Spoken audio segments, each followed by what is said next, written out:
Andrei Milia Nina.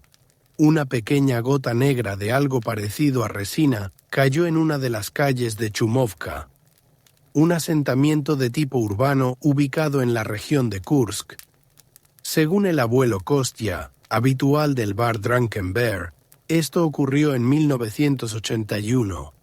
Él jura que fue ese año que la zona fue atacada por chupacabras y en un pueblo vecino se encontró el cuerpo en descomposición de un niño escondido en la chimenea de una casa abandonada. Otros ancianos se ríen, diciendo que ambos sucedieron años antes, mientras que Ilya Sergeyevich Alfenov está absolutamente seguro de que todos sucedieron en momentos diferentes.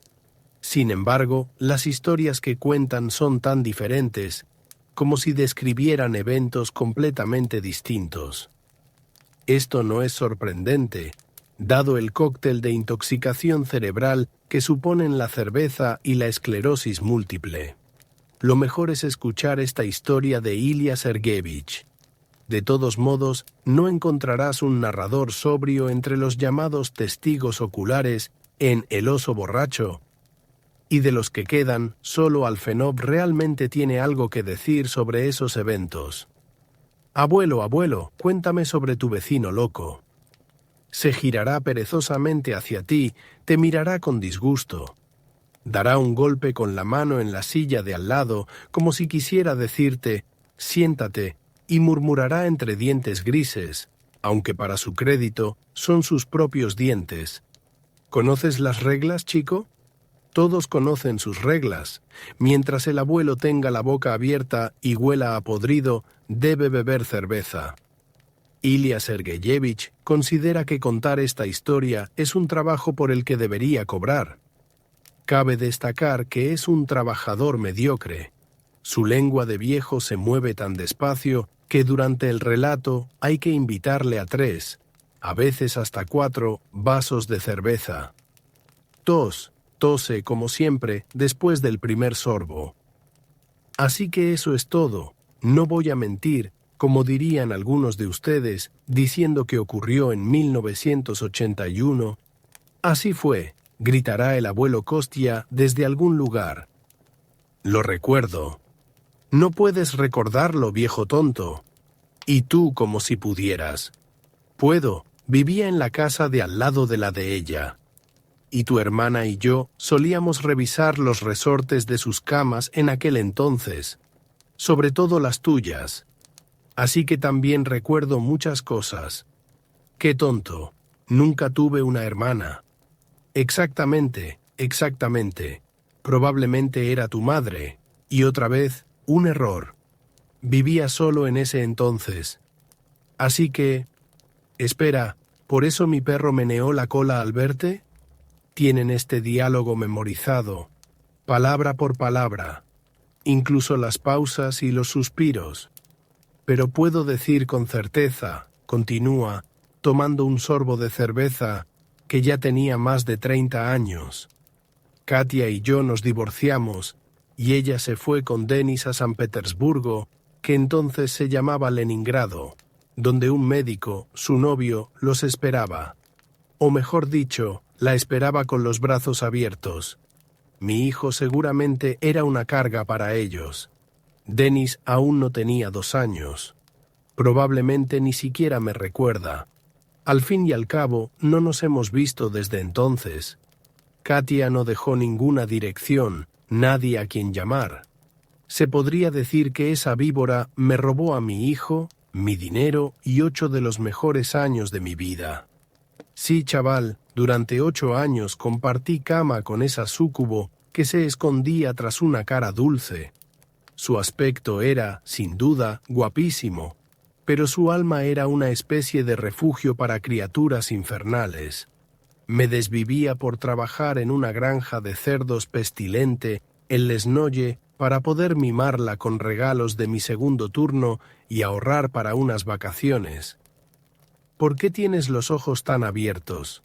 Lesnoye es un pueblo en decadencia ahora, pero en aquel entonces bullía de vida hasta que cerraron la granja colectiva. Bueno, esa es otra historia. ¿Dónde estaba yo? Que trabajaba en una granja de cerdos en 2 turnos. No, en serio.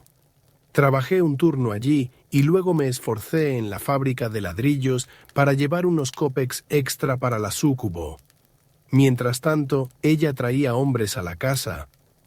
Cada vez que hablo de ello, empiezo a preguntarme si Denis era realmente mi hijo. El abuelo Kostya guarda silencio en ese momento, pero su rostro se distorsiona con la sonrisa pícara de un gato que ha defecado en la zapatilla de su dueño y observa su pie a punto de meterse en la sorpresa aún caliente.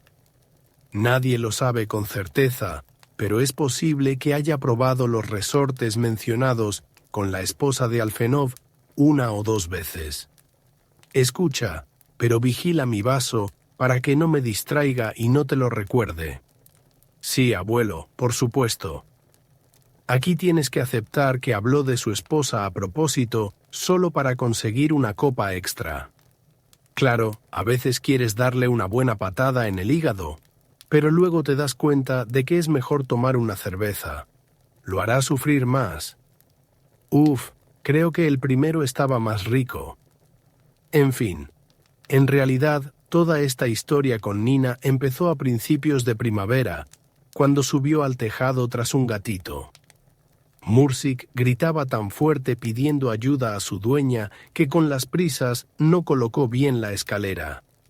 Nina ya tenía un pie en el tejado resbaladizo cuando la escalera le jugó una mala pasada. Resbaló en el barro y se cayó. Salí al porche a fumar cuando oí gritos. ¡Socorro! ¡Socorro! ¡Me caigo! ¡Gente! Tuve que saltar la valla, que por cierto, medía probablemente 2 metros de altura, o incluso 3. Pero entonces mis piernas eran como las de un semental, y no solo mis piernas. Una cara y una risa como el relincho de un viejo jamelgo. Interviene el abuelo Kostya, pero Ilya Sergeyevich finge no oírlo. No entendí al instante de dónde gritaba, y cuando lo hice ya era demasiado tarde. ¡Pum! Un golpe sordo, como un saco de cemento cayendo. Nina estaba boca arriba, inmóvil. Corrí hacia ella. Recuperó el conocimiento y al verme, preguntó con tanta sorpresa que siempre recordaré su tono. «Ilyusha, ¿por qué no siento las piernas?» Pobrecita. Estaba tan conmocionada que no podía entender que sus piernas eran solo parte de lo que nunca volvería a sentir. Eso dijeron los médicos, y así debía ser, pero por desgracia las cosas resultaron muy diferentes. Se rompió y aplastó varias vértebras. Había algo más, pero no recuerdo qué. En fin, una mujer paralizada empezó a vivir en la casa número 48 de la calle Pervomaiskaya. Vi a Nina en pleno verano. Un Volga se detuvo frente a su casa, aunque podría estar equivocado. Su hijo, Petka, conducía y ella iba en el asiento del copiloto. No había vida en sus ojos vidriosos. Su cabello negro azabache, antes encantador, ahora estaba veteado de canas. Su piel pálida sugería que ni un solo rayo de luz de esa estrella lejana llamada Sol había penetrado jamás en la habitación del hospital. Empezó a hablar como un escritor, se ríe el abuelo Kostya. Nina se había sometido a docenas de operaciones, pero todo lo que tenía debajo del cuello dejó de pertenecerle y pasó a ser propiedad de alguien más. Y ella misma, y esto me lo contó ella más tarde, se había convertido en una carga para todos. Petka, con esfuerzo, la trasladó a una silla de ruedas. Estaba furioso y las lágrimas corrían por sus mejillas. Los observé desde la ventana de la cocina de verano, pero no tuve el valor de salir a ayudar, ni siquiera de saludar. Ilya Sergeyevich sonríe mientras le sirven un tercer vaso.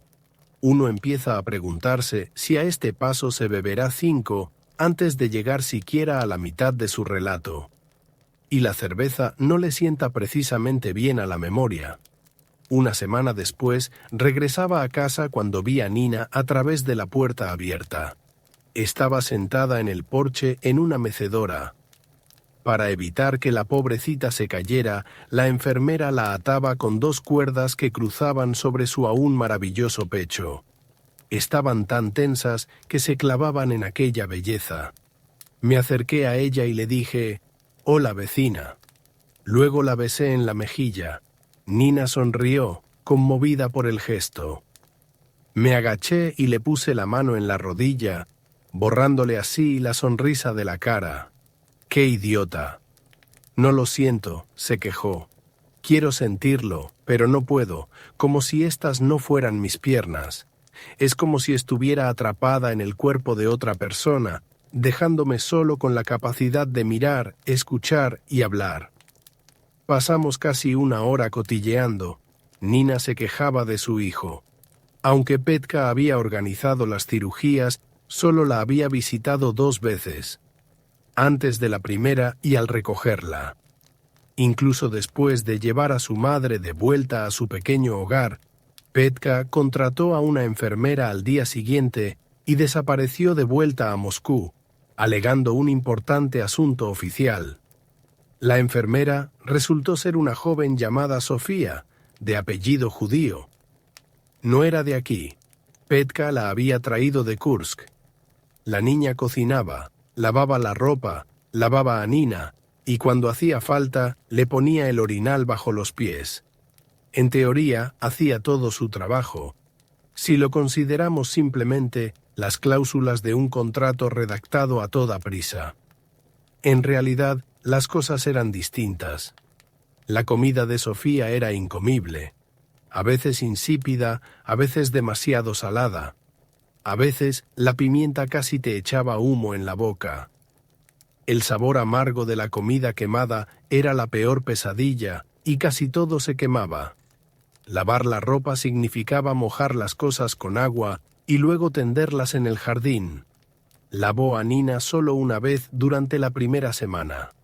La metió en una bañera llena hasta 1/3 y la dejó media hora. Y antes de sacarla, le echó un par de cucharones de agua fría sobre la cabeza de la indefensa mujer. Ya saben lo que pasó con el orinal. Al escucharla, tuve la impresión de que el propio Petka había ordenado este tratamiento para mi madre, para enviarla a la tumba lo antes posible, para acabar con su sufrimiento y tapar el agujero en mi cartera llamado mamá paralizada.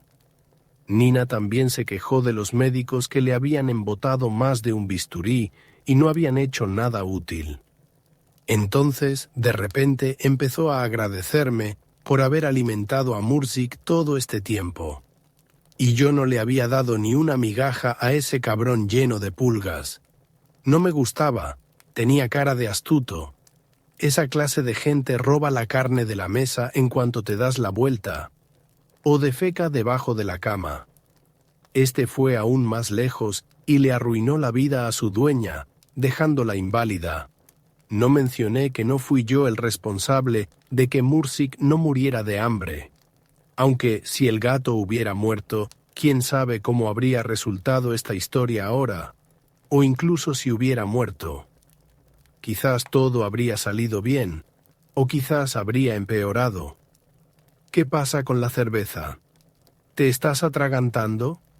No te preocupes, esta historia solo tiene una larga introducción y avanzará más rápido a partir de ahí. Empecé a visitar a Nina casi a diario. Le llevaba pasteles y le preparaba té. ¡Ay, cómo se enfadó la judía!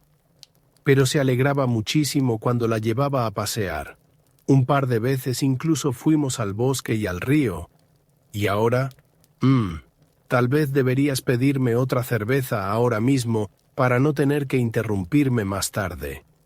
Tienes que hacer lo que dice el viejo borracho, o el viejo pedorro, cualquiera que haya visitado su casa lo entenderá. Después de que Katia me dejara, empecé a trabajar exclusivamente en la granja de cerdos. ¿Sabes que aquí fui conocido como un artista de renombre? La gente soñaba con colgar mis cuadros en sus casas, y me pagaban bastante dinero para esos estándares. Dejé mi trabajo en la fábrica de ladrillos, lo cual resultó ser bastante conveniente. se incendió un mes después, y si me hubiera quedado allí, el fuego habría caído en mi turno. Hice cuentas. Entonces el periódico local habría escrito sobre 7 muertos, no 6. Pero no me refiero a eso. Después de dejar la fábrica de ladrillos, retomé la pintura. Un artista, añade burlonamente el abuelo Costia, pero nuevamente permanece sin ser escuchado. A principios de agosto terminé mi mejor trabajo. No dice cómo se llamaba ni qué representaba. Pero todos los chumovitas saben que pintó el retrato de Nina, así como que salvó su creación del incendio y ahora la esconde en el ático. Fue mi regalo para Nina. Terminé de escribirlo esta mañana y como a las 5 cogí el cuadro y unos pasteles y fui a verla. Era la víspera de su cumpleaños. Pero no tuve paciencia. Quería hacerla feliz. Envolví el regalo en papel, lo até con una cinta de colores y no olvidé hacerle un lazo. El cielo despejado no se vio empañado ni por la más inocente y translúcida nube. ¿Me oyes?, volvió a hablar el escritor entre sus labios. Tos. Encendí un cigarrillo y salí. Mursik yacía en el polvo junto al camino. Estaba tomando el sol, acurrucándose, ronroneando, tirándose pedos, lamiéndose, rascándose, disfrutando de las tareas cotidianas de un gato. Al mirarlo, no pude evitar sonreír. Por primera vez, esta criatura me pareció adorable. O mejor dicho, por primera y última vez. Aunque no lo creas, vi una gota negra caerle en la cara. Como excremento de pájaro, solo que negra como el alquitrán. Mursik chilló como si un coche invisible le hubiera pasado por encima. Al instante siguiente, empezó a darse bofetadas. Debía de intentar limpiarse la gota. Los perros empezaron a ladrar en los patios vecinos. Quise ir a ayudarlo, pero se levantó de un salto y corrió a casa. Nina dijo que Mursik se había escondido debajo de la cama y que intentar sacarlo ahora sería un desastre. Arañaría y mordería. Le conté lo que había visto. Es cierto, en aquel entonces no se hablaba de una gota negra. El gorrión simplemente había lanzado una bomba sobre el aspirante a asesino. Le entregué el cuadro y después nos sentamos a tomar el té, ignorando el silbido que venía de debajo de la cama. Así que llegamos a los tristes acontecimientos de aquella época. Bebe el resto de su cerveza de un trago y enseguida toma otro vaso. ¿Sabes por qué nunca estaré de acuerdo con ese idiota y su 81? Es simple. Puede que empezara en el 81, pero terminó en la primavera del año siguiente.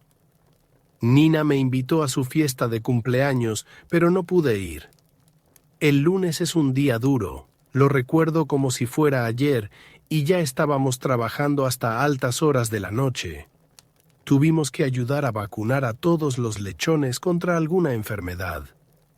Pero a cambio tuve el día siguiente libre. Reconozco que ya entonces me sentía atraído por Nina. Estábamos sentados en la cocina, charlando, mientras Sofía fregaba el suelo. Nina dijo que solo trabajaba cuando había invitados, es decir, solo cuando yo estaba. Luego preguntó si podía llevarla a dar un paseo. El cochecito está en la habitación, por favor, llévalo dentro.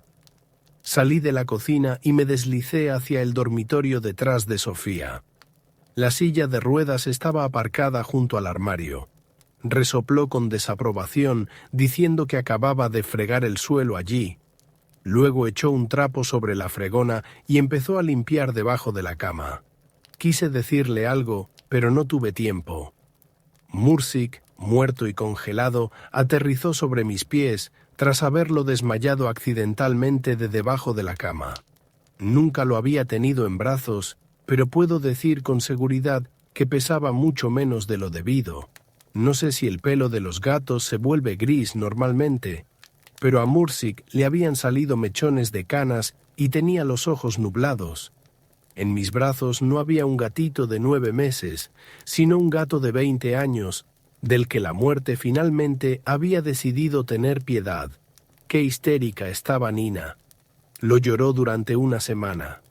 No todas las muertes pueden provocar tantas lágrimas como la de Mursik. Probablemente Nina tenía las mejillas mojadas incluso mientras dormía. Varias veces la saqué a pasear al atardecer y siempre decía que había sido Sofía quien mató al pobre gatito, que lo había envenenado, que lo había fregado con un trapeador. Me inclinaba a pensar que Mursik había contraído alguna enfermedad. Nunca se me ocurrió entonces que el gato se hubiera infectado ante mis ojos. Pero en realidad no se puede llamar enfermedad. Se queda callado. Al parecer, la cerveza había enviado sus tentáculos embriagadores a su cerebro senil y empezaba a confundir sus pensamientos. «Ay, chico, tendrás que esperar un poco. Me está saliendo la vejiga». Con estas palabras, salta y sale corriendo del bar. «Felicidades», sonrió Mijail Andreevich. «Normalmente corre tras cada copa, pero ha aguantado tanto». «Muy bien. La próxima copa corre por cuenta de la casa». Ilya Sergeyevich se deja caer en su asiento y lo primero que hace es coger su cerveza sobrante. ¡Guau! Es como una manguera contra incendios, te lo juro. Deberías haberla visto, chico. Todos se ríen. No se sabe qué les hace reír tanto. Al fin y al cabo, la situación es bastante desalentadora para el abuelo. Un perro callejero lo convirtió en eunuco a finales de los 90. En realidad, no pasó nada interesante hasta finales de agosto. Ya era finales de verano, o quizá principios de otoño, cuando Nina y yo estábamos sentadas en mi cenador. Racimos de uvas agrias colgaban sobre nosotras, cuyo recuerdo me hace doler los dientes. No había nada de romance. ¿Qué romance podría haber en darle okroshka a una mujer paralizada? ¿Qué puedo decir? La noche después de esa okroshka me sentí bastante aliviada. Igual que Nina, de hecho. Sí, Sofía estaba trasteando con el orinal esa noche. Pero de una forma u otra, fue allí, en el mirador, donde saltó una chispa entre nosotros, luego otra, y luego surgió una chispa y golpeó. Estaba completamente absorto en sus ojos marrones, el aroma de su piel. Es más, el olor a okroshka de su boca me excitaba. Nuestros labios se unieron en un beso húmedo. La cuchara cayó bajo la mesa, sus dientes crujieron dolorosamente. La atraje hacia mí con una mano y con la otra la deslicé hacia abajo, empezando por su cuello. Al instante siguiente, los labios de Nina empezaron a temblar, dejándome consternado. «Idiota, ¿qué has hecho?», pensé, aterrorizado por haber arruinado nuestra amistad. Yo siento», susurró entre las lágrimas que le corrían por la cara. «Siento tus manos. Abrázame más fuerte, por favor». Y la abracé tan fuerte como pude. Maldita sea, cómo le latía el corazón. Fue un milagro. Petka llegó una semana después y Nina emprendió de nuevo una gira por médicos y hospitales. Los médicos no lograban determinar qué le pasaba. Cada nueva radiografía mostraba cómo se curaban sus vértebras. Le ofrecieron varias cirugías que podrían haberle devuelto la salud, pero ella se negó. Incluso entonces, Nina sabía que ocurriría de todos modos. A mediados de septiembre, regresó a casa. Aún confinada a una silla de ruedas, Nina ya podía moverse con independencia. La parálisis había comenzado a perder el control sobre las zonas usurpadas de su cuerpo. Sus brazos se liberaron de su control. Podía sentirlos. Podía moverlos como antes. Podía sentir toques en el pecho y el estómago. Solo sus piernas permanecían paralizadas por la enfermedad. Nina florecía como una flor de primavera con cada día que pasaba. Su piel adquiría un tono saludable. Sus canas se estaban cayendo, o quizás se estaban pigmentando y volviéndose negras. Tenía las mejillas sonrojadas. Sus ojos, no puedo decir con exactitud qué metamorfosis estaban experimentando. Él sonríe, contento de haber podido pronunciar la palabra. En realidad le gusta la palabra y la usa al menos 5 veces al día, dentro y fuera del tema.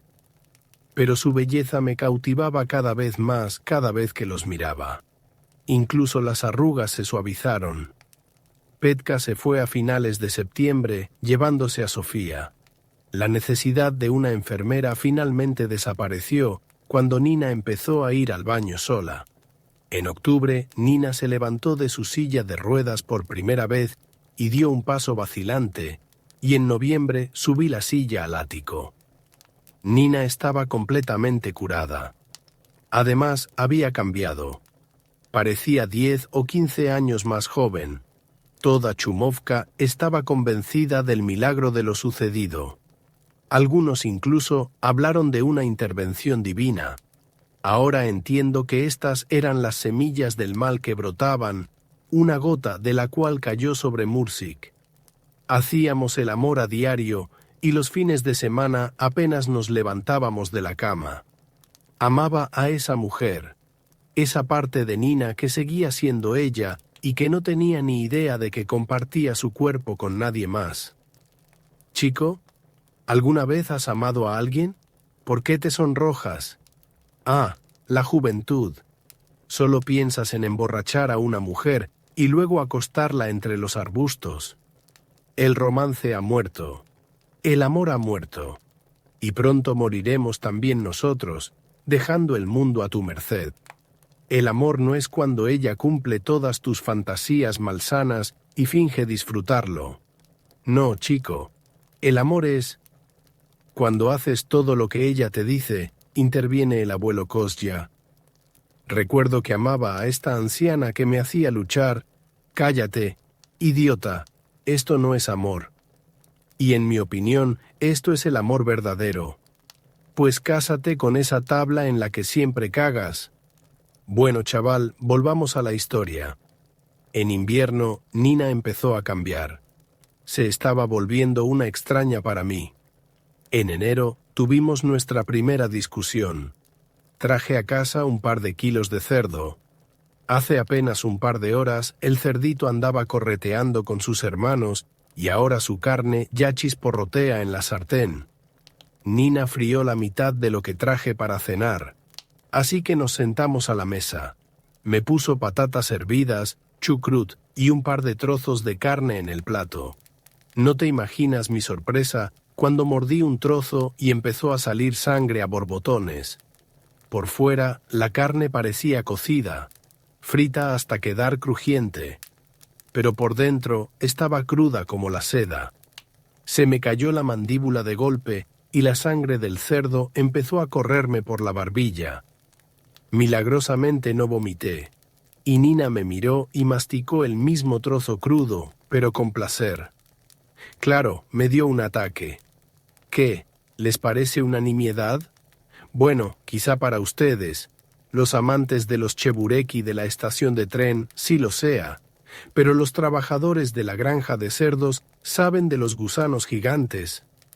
¿Y qué crees que me dijo? Pensé que te gustaría. Sí, claro. Después de la muerte de mi difunto abuelo Cariton, le salieron 3 del culo, cada uno de casi 3 metros. Así que, ¿adivinas de qué murió? Quizás su esposa tampoco le cocinaba bien la carne. En un par de minutos el escándalo cobró fuerza y me arrojaron un plato con esta carne cruda y un montón de cosas más. A partir de esa noche empecé a pasar la noche en casa y no hablé con Nina hasta finales de enero. Y por cierto, fue en el primer mes del año nuevo cuando desapareció el primer niño. No recuerdo el nombre, pero era el niño Ilinik. Su único hijo le llevó unos pasteles a su abuela esa noche y nunca regresó. Los pasteles sí llegaron a su destinatario. Caperucita Roja se encontró con el lobo al regresar. Esa noche lo buscamos por casi todo Chumovka. La helada arreció, y con ella la esperanza se desvaneció. Por la mañana alguien encontró la chaqueta del niño. Bebió un sorbo y se obligó a tragar la cerveza. Algo así, niño, algo así. Pero el monstruo vivía en la casa de al lado. Nina nos acompañó en la búsqueda cuando el cuerpo del niño fue escondido en su sótano. ¡Qué zorra! El amor ciega, pero todos estaban ciegos. Nadie podría haber pensado en la mujer a la que Dios le dio una segunda oportunidad. A principios de febrero, Lyubochka Arkhipova desapareció, una niña de 5 años. Todos la llamaban Vesnushka, pelirroja, igual que su madre. Sonríe con los ojos llenos de emoción al recordarlo. Igor y Masha la dejaron sola en casa, y cuando regresaron de la fiesta ya no estaba. No había señales de forcejeo, salvo una taza rota. Una vez más buscamos al niño por todo Chumovka. Esa noche, Nina y yo hicimos las paces. A la mañana siguiente, no quedaba ni un solo rincón de mi espalda que no me hubiera arrancado las uñas. ¿No hacíamos el amor entonces? No, estábamos follando. Nos revolcábamos como animales, como serpientes enredadas, como lobos mordiéndose, y gritando como monos. En ese momento fui demasiado estúpido para entender que nuestro amor había muerto. A veces miraba el cuadro que le regalé. Recordaba a Nina cuando estaba paralizada y en el fondo extrañaba esa época. Ella nos cocinó aparte. Mi carne quedó crujiente mientras que la suya cayó en el plato sin apenas tocar la sartén. Me incomodaba cuando, después de comer, los labios de Nina se acercaban a los míos. Era asqueroso. Podía oler el hedor a carne cruda en su aliento. Pero al principio no me atreví a decírselo. Tenía miedo de arruinarlo todo. En la segunda quincena de febrero, la hija de Artem Maximov desapareció. Su esposa murió al dar a luz, así que Toma, sí, se llamaba Toma, era todo lo que le quedaba. Cuando no regresó de la escuela hasta el anochecer, Artem se dio cuenta de que había desaparecido como sus hijos anteriores. Agarró una escopeta y fue de puerta en puerta. Derribó puertas a patadas, apuntó a los dueños y luego lo revolvió todo con la esperanza de encontrarla. Pero no la encontró. Esa noche enloqueció. Quizás ocurrió justo en el instante en que se dio cuenta de que había perdido a su hija. Lo enviaron a un manicomio. No a Karijiskaya, a otro. Ha llegado marzo. Adopté 4 cerditos de una granja. Nina y yo vivíamos juntos, pero también separados. Así que un cerdito encontró un hogar en mi establo y 3 en el suyo. Pero los 3 murieron un par de días después. Los encontré por la mañana. 3 cadáveres, cada uno del tamaño de un gato, uno junto al otro. Y cuando llegué a casa con Nina esa noche, vi 2 de ellos en la mesa. El que estaba destinado a mí estaba tostado, y el suyo, un trozo de carne casi crudo, apestaba a pocilga. No pregunté dónde había ido el tercer cerdito. Desde luego, no quería saber la respuesta a esa pregunta. Lo único que nos unía en ese momento era la mesa del comedor y la cama. El fantasma del amor seguía disipándose. Comenzaron pequeñas peleas que, como una bola de nieve rodando cuesta abajo, se transformaron en algo aterrador. Peligroso. «Tu perro me está gruñendo», espetó en cuanto entré en casa. Efectivamente, Buddy le ladraba como si fuera un zorro rondando el gallinero. El perro vio la esencia oculta bajo su suave piel. «Sí, pero está encadenado en mi patio». «¿En tu jardín?» «Y yo que creía que era el nuestro». «No, esa es mi casa, mi patio. Y aquí está tu casa y tu patio». Discutimos durante media hora hasta que de alguna manera me metió en la cama y me convenció de que ya no existían ni suyos ni míos. Ahora solo existían nuestros. Y la noche siguiente, al llegar a casa del trabajo, me enteré de que había entrado en mi patio y había apuñalado a Druchok con una horca. La muy perra, y yo quería tanto a ese perro. El mestizo de los ojos desparejados. Ese fue el punto final de mi relación con Nina. La odiaba. Cuando desaparecieron 3 niños más, no fui a buscarlos para no volver a encontrarme con ella. Al fin y al cabo, ella participó en la búsqueda de cada uno.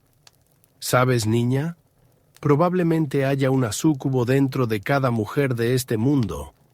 A mediados de marzo, el dolor por los niños se había apoderado de 6 hogares, no, 5. La casa de los Maximov estaba completamente vacía. El último desaparecido en ese momento era el hijo de los Matyukin. Habría sido mejor para sus padres enterrarlo en sus pensamientos que volver a verlo. Ilya Sergeyevich traga su cerveza con dificultad. Es mejor no tener un hijo que cuidar a un cadáver viviente. 2 días después del secuestro, alguien lo vio caminando por la calle. Tenía unos 8 años, pero testigos presenciales dijeron que parecía un anciano. Un fenómeno de circo ambulante. Sus pies descalzos se arrastraban por la nieve. El viento le mordía el cuerpo desnudo con sus pequeños dientes helados. Su cabeza estaba completamente lampiña. A primera vista, las cuencas de sus ojos parecían vacías, pero solo al observarlas más de cerca se hizo evidente que no era así. Sus ojos se habían marchitado como uvas por el frío y estaban hundidos. Le faltaban 2 dedos de la mano izquierda. Le habían arrancado la lengua. Castrado. El niño caminaba por el camino sin saber a dónde iba ni de dónde venía. Se había convertido en un vegetal, un cadáver viviente. Lenka se sentaba a su lado día y noche. Se decía que no salía de la habitación mientras él estaba allí. Y cuando el niño murió unos días después, el sistema nervioso de Lenka falló. Algo en su tracto digestivo o algo así. Básicamente, todo salió mal, y empezó a escupir mierda por la boca. Vanka bebió hasta morir. La botella lo mató en tan solo 6 meses. Y un mes después, Lenka se ahorcó. Todos nos sentíamos incómodos al pensar que el monstruo que le había hecho esto a nuestro hijo seguía aquí con nosotros, que nos visitaba o nos invitaba a su casa, que vivía justo al lado. En abril, la nieve cubrió las calles hasta mediados de mes. Mientras tanto, se declaró prácticamente el estado de emergencia en el pueblo. Los padres llevaron personalmente a sus hijos a la escuela y luego los recogieron. Algunos, en cambio, los llevaron al trabajo. Nadie podía garantizar que el secuestrador no fuera el profesor de su hijo. En la escuela, profesores preocupados acompañaron a los niños al baño. Al caer la noche, la gente se encerró en sus casas y esperó el amanecer. Habían pasado 3 semanas desde el regreso del hijo de los Matyukin, y entonces otro niño desapareció. Un bebé, arrebatado de su cuna por un monstruo malvado. Bebe su cerveza de un trago y hace una mueca de dolor. Los jóvenes padres se despertaron y él ya no estaba. La puerta estaba cerrada por dentro. No había señales de haber sido forzada. Era como si el bebé simplemente hubiera desaparecido. Entonces quedó claro que no había salvación en ninguna parte. Esto continuó hasta finales de mayo. Yo y algunos amigos tuvimos una buena fiesta de bebida en mi casa ese día. Bebimos aguardiente casero, discutimos y hablamos de mujeres. Y entonces me di cuenta de que lo único que faltaba en la mesa para la felicidad completa era el chucrut. Y Nina tenía de sobra en su bodega. No sé cómo sucedió, pero al minuto siguiente, Grishka y yo caminábamos por su jardín. El aguardiente casero es un invento de Satanás. Alivia el miedo y despierta al héroe que se esconde en lo más profundo por una razón. Abrí la puerta del sótano como si fuera el dueño del lugar y Grishka y yo empezamos a bajar. Él me guió, yo lo seguí. El frío intenso atenuó los efectos del alcohol, pero no lo suficiente como para hacernos retroceder. «Mami», susurró asustado el hombre de 30 años y se detuvo. Choqué contra él. «¿Por qué estás ahí parado?» No respondió. Le di un golpe al interruptor de la luz. Sí, el estúpido exmarido de Nina lo había dejado abajo. No como la gente normal.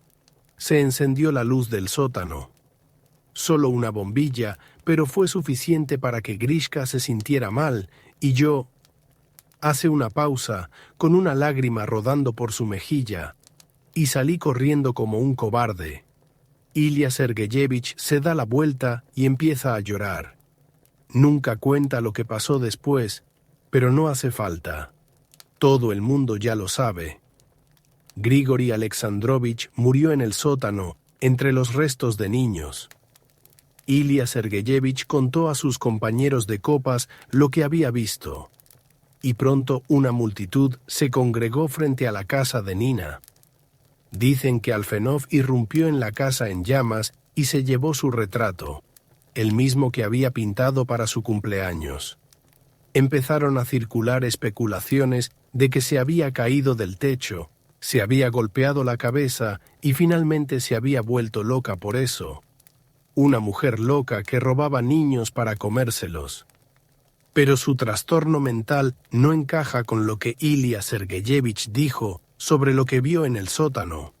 Los cadáveres roídos de niños yacían apilados en el suelo. Los rostros de varios estaban intactos, lo que permitió su identificación. Los cuerpos estaban destripados, y una baba negra literalmente los cubría. Se colaba por los agujeros roídos, salía por las bocas y fluía hasta los estómagos desgarrados. Pero no fue por eso que huyó. La criatura le asustó. Un monstruo negro y gelatinoso entre las pertenencias de Nina. Un monstruo que surgió de una sola gota. Una sustancia de origen desconocido. El fantasma que fue quemado, junto con pruebas de su existencia, ya que tras el incendio solo se encontraron en el sótano los cuerpos carbonizados de los niños y Grigori Alexandrovich, y ningún rastro del monstruo negro y gelatinoso.